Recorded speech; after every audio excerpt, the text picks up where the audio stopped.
Notre invitée ce soir, Manon Aubry, bonsoir. Bonsoir. Merci d'être avec nous. Vous êtes députée européenne de la France Insoumise. Avant de parler du futur de la gauche et des législatives, d'abord, quelle leçon vous tirez de ce second tour ? Je tire le leçon d'abord d'avoir chassé l'extrême droite du pouvoir et en même temps de ne pas en avoir fini avec la maltraitance sociale que va nous imposer Emmanuel Macron. Et c'est un président qui est relativement mal élu quand même, avec seulement 38% des inscrits. C'est le plus mal élu depuis 1969. Et je crois que les questions les plus essentielles de notre société ne sont pas tranchées par cette élection présidentielle. Puisque en réalité, ce qu'il s'est dégagé en premier tour, et on va en parler après, ce sont 3 blocs de taille relativement équivalente. Un bloc d'extrême droite incarné par Marine Le Pen, un bloc libéral incarné par Emmanuel Macron et un bloc de gauche incarné par Jean-Luc Mélenchon et qui était très orphelin pour ce second tour, qui a vécu difficilement ce second tour, mais qui aujourd'hui doit se remobiliser pour trouver un débouché et un regroupement pour les élections législatives. Et je remarque que Emmanuel Macron, quand même, il nous avait dit, presque avec des trémolos dans la voix, j'ai changé, on va faire un... Je sais que je suis le président de tous les Français, qu'il y a eu du vote par défaut, etc. Et puis, on est moins de 24 heures après, et bam, on nous parle déjà de la réforme des retraites à 65 ans. On reviendra sur cet épisode du 49.3. On y reviendra. Voilà, c'est quand même un moment difficile à passer pour nous autres peuples de gauche. Vous disiez à l'instant que cette élection n'avait pas... trancher les questions majeures. 3 questions majeures, lesquelles ? Par exemple, la retraite à 60 ou à 65 ans. Lui, Emmanuel Macron, élu président de la République, veut faire la retraite à 65 ans. Ce n'est pas une proposition qui est majoritaire aujourd'hui dans l'opinion publique française. Donc comment va-t-il faire pour mettre en œuvre cette réforme, sachant que la dernière fois qu'il a essayé, il y a eu quand même de fortes mobilisations en France, l'utilisation du 49.3, et finalement, il a dû y renoncer. Il parle par exemple de planification écologique, des mots qu'il emprunte à Jean-Luc Mélenchon, mais derrière, il a été en réalité, ces 5 dernières années, été condamné 2 fois pour inaction climatique. Bref, je pourrais faire une liste assez longue de sujets qui ne sont pas tranchés, qui ne sont pas aujourd'hui, à l'issue d'une élection, vous dites, bon, OK, il y a une majorité claire et quand vous êtes dans l'opposition, la minorité, vous vous battez, vous menez la bataille culturelle, mais vous êtes dans l'opposition et la minorité. Là, aujourd'hui, il y a un certain nombre de sujets qui fait qu'il y aura, je pense, un bouillonnement social dans la société dans les 5 prochaines années, parce que beaucoup ne partagent pas une partie du projet d'Emmanuel Macron. Et c'est pour ça que le vote qui a été en sa faveur est assez large pour ce second tour. Ça reste beaucoup aussi un vote par défaut, notamment de celles et ceux qui faisaient partie du 3e bloc lors du premier tour et qui se sont retrouvés orphelins et qui se sont dit « Bon, je vote pas pour Emmanuel Macron, par contre, je vote contre Marine Le Pen parce que l'extrême droite nous fait peur. » Oui, une partie de notre bloc qui s'est mobilisée malgré lui, avec difficulté, et parfois on se pince en le nez, mais en se disant on ne veut pas que notre pays verse avec la violence et le racisme de l'extrême droite. Concernant l'avenir maintenant, ça y est, vous êtes prêts pour l'Union de la gauche ? Alors, d'abord, je me permets de rectifier, c'est pas tout à fait l'Union de la gauche qu'on est en train de faire. Alors, précisez. On est en train d'essayer de construire un bloc populaire et un regroupement autour d'un programme de rupture. Précisément. Donc populaire, ça ne veut pas forcément dire de gauche. Évidemment, c'est de gauche, mais c'est plus large que la gauche. C'est ça que j'essaie de dire. Penser avec les vieilles logiques d'appareil, de la gauche plurielle, c'est, si vous voulez, on va faire un accord. Mais vous mettez qui dans le populaire ? Je vais vous expliquer la nuance que je fais. C'est la différence entre un accord électoraliste qui viserait à se mettre d'accord sur des circos, toi t'en as tant, toi, moi j'en ai tant, et on fait notre vie, et construire une majorité populaire en capacité d'exercer le pouvoir. Ça veut dire que vous ne faites pas juste un accord électoraliste, vous faites un accord politique, sur une stratégie commune, pour avoir une bannière commune, par exemple, lors des élections législatives. Sauf que, pardon, mais sur le programme commun, justement, j'y viens. Sur le programme commun, ça n'a pas marché pour l'élection présidentielle. Pourquoi ça marcherait là ? Parce qu'entre-temps, il y a eu le premier tour de l'élection présidentielle qui a donné une forte majorité dans ce bloc populaire à l'avenir en commun. Et donc, dans les discussions et les négociations que nous avons avec nos partenaires, ils reconnaissent eux-mêmes que leur projet ne l'a pas emporté dans ce bloc populaire et disent « OK, on est prêt à travailler à partir de l'avenir en commun ».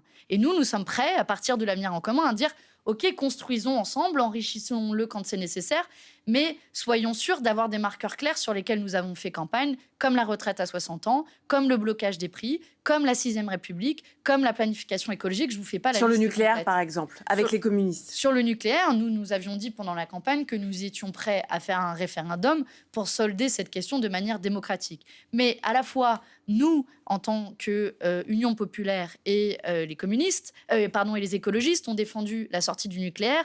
22 plus 5%, ça fait quand même une grande partie de ce bloc populaire qui veut la sortie du nucléaire. Et donc, si vous voulez, on a eu ces questions qui ont été tranchées démocratiquement et à partir de ça, on tente de construire ensemble. Ce que j'insiste n'est pas une union de façade. Ce qu'on veut construire, c'est un programme commun qui est fort, qui est solide et qui est prêt à gouverner le pays. On a entendu beaucoup ça au moment de la campagne présidentielle en disant qu'on veut créer un programme commun, etc. Sauf que vous n'étiez pas d'accord et c'est pour ça qu'il n'y a pas eu un seul candidat, mais de la gauche.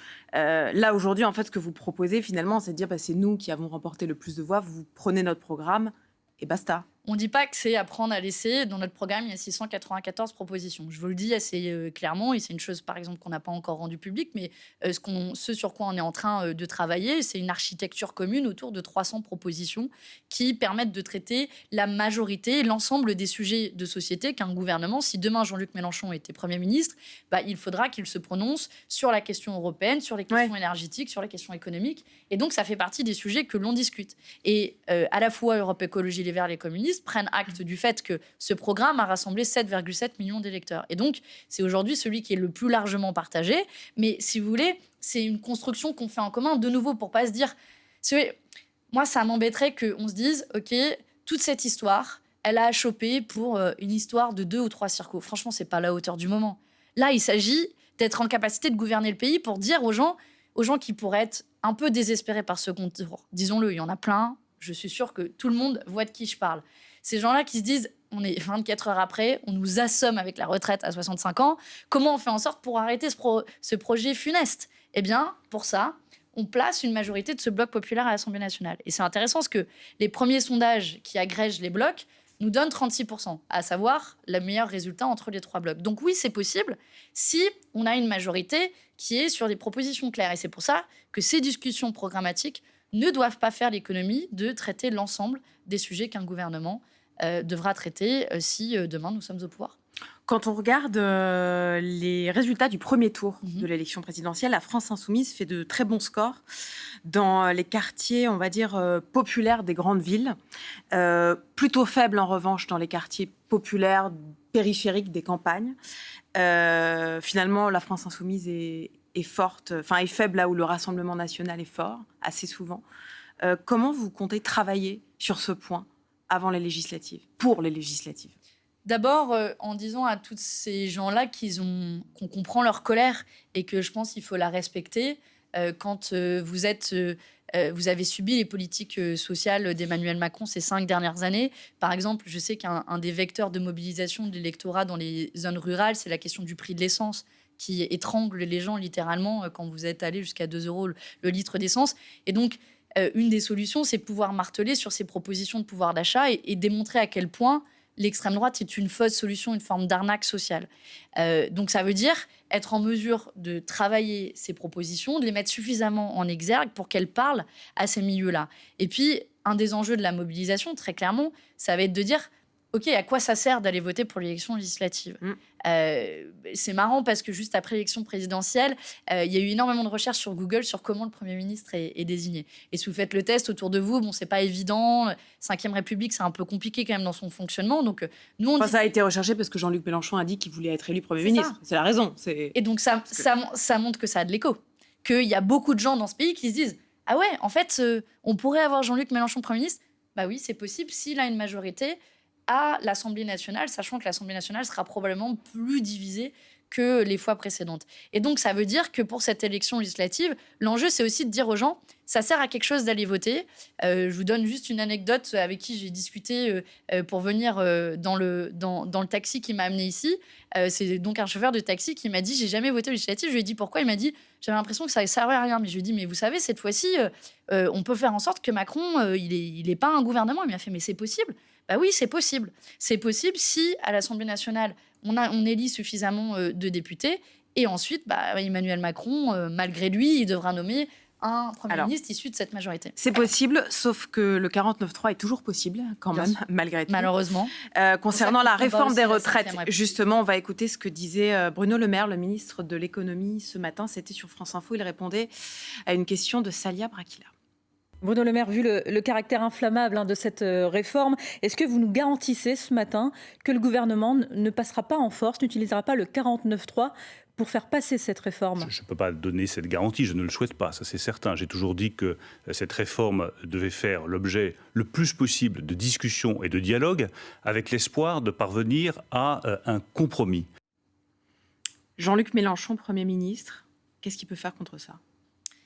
Tout simplement mettre en place la retraite à 60 ans, puisque Jean-Luc Mélenchon, Premier ministre, peut proposer une réforme des retraites qui, comme nous l'avons fait pendant toute la campagne, permettrait à chacune et à chacun de partir à la retraite à 60 ans avec 40 annuités, qui, je crois, fait partie historiquement des conquis sociaux de notre camp politique, avec la diminution aussi du temps de travail. Et puis je pense à ce quart de personnes qui, en fait, ne connaît même pas parmi les populations les plus pauvres l'âge de la retraite parce qu'ils décèdent avant, notamment à cause de métiers pénibles. Donc voilà pourquoi aussi cette élection législative elle est importante. Si vous voulez, si on veut faire le parallèle, on peut dire que c'est une forme, nous on peut faire un 49.3 citoyen avec nos bulletins de vote. On peut faire de cette élection législative un référendum sur la question des retraites. Et si vous voulez la retraite à 60 ans, alors, en votant pour le Bloc populaire, vous pourrez faire en sorte que non seulement on n'applique pas ce projet funeste, qu'on ne passe pas en force avec le 49.3, et en plus de cela, qu'on gagne la retraite à 60 ans.